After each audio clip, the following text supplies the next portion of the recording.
औज़ुबिल्लाहिमिनश्शैतानिर्रजीम बिस्मिल्लाहिर्रहमानिर्रहीम।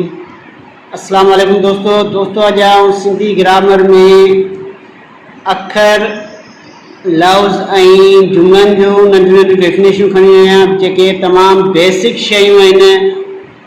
बेसिक शयुनि खां मुराद इहे शयूं आहिनि जेके कॾहिं बि पेपर में अची सघनि थियूं ऐं सिंधी ग्रामर खे सम्झण लाइ हिननि जो जेको आहे सम्झणु तमामु ज़रूरी आहे।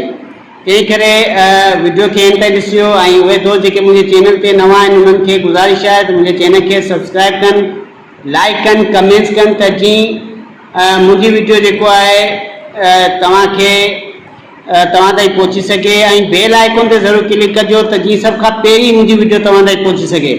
Thank U. नंबर पहिरीं आहे अखर या उर्फ़, इनखे अंग्रेज़ी में चइबो आहे लेटर। अच्छा, सिंधी ॿोली में जेके आहिनि कुल 52 अखर आहिनि। घणा अखर आहिनि? 52 अखर आहिनि। जीअं त सिंधी ज़बान जी जेको रस्मुल ख़त आहे, अल्फ़ाबेट, रस्मुल ख़त यानी अल्फ़ाबेट अरबी ॿोली मां वरितल आहे। कंहिं मां वरितल आहे? अरबी ॿोली मां वरितल आहे। जंहिं करे अरबी ॿोली जा 28 अखर आहिनि। सिंधी ॿोली में अरबी ॿोली जा 28 अखर आहिनि। बाक़ी फारसी, संस्कृत, सिंधी ॿोली जा अखर बि शामिल आहिनि। कुझु फारसी आहिनि, कुझु संस्कृत आहिनि, कुझु सिंधी ॿोली जा अखर बि शामिल आहिनि। अखर जी डेफिनेशन छा थींदी?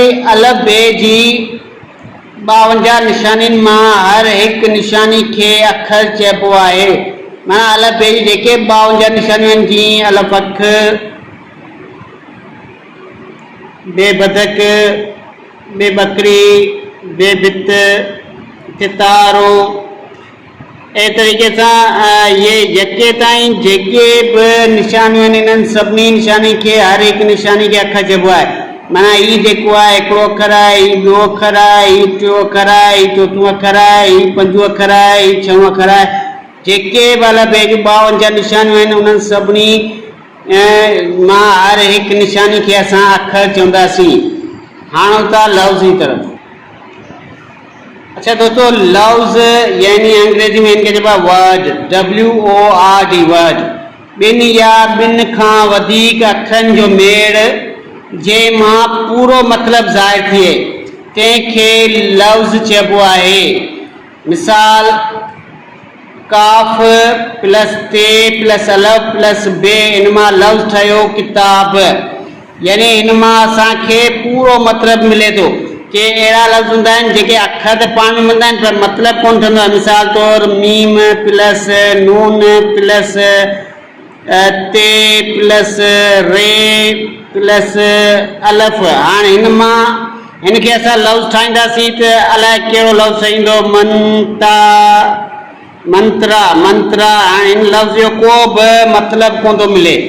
त लफ़्ज़ हुनखे चइबो आहे जॾहिं 2 या 2 खां वधीक अखर पाण मिलनि त को मतिलबु ज़ाहिर थिए त उनखे असां लफ़्ज़ चवंदासीं। जेकॾहिं मतिलबु ज़ाहिर नथो थिए त उनखे लफ़्ज़ कोन चइबो। उन खां पोइ मीम, ये ऐं ज़े पाण में ठहिया त हिकिड़ो लफ़्ज़ ठहंदो, उहो ठहंदो मेज़। अच्छा, उन खां पोइ आहे जुमिलो।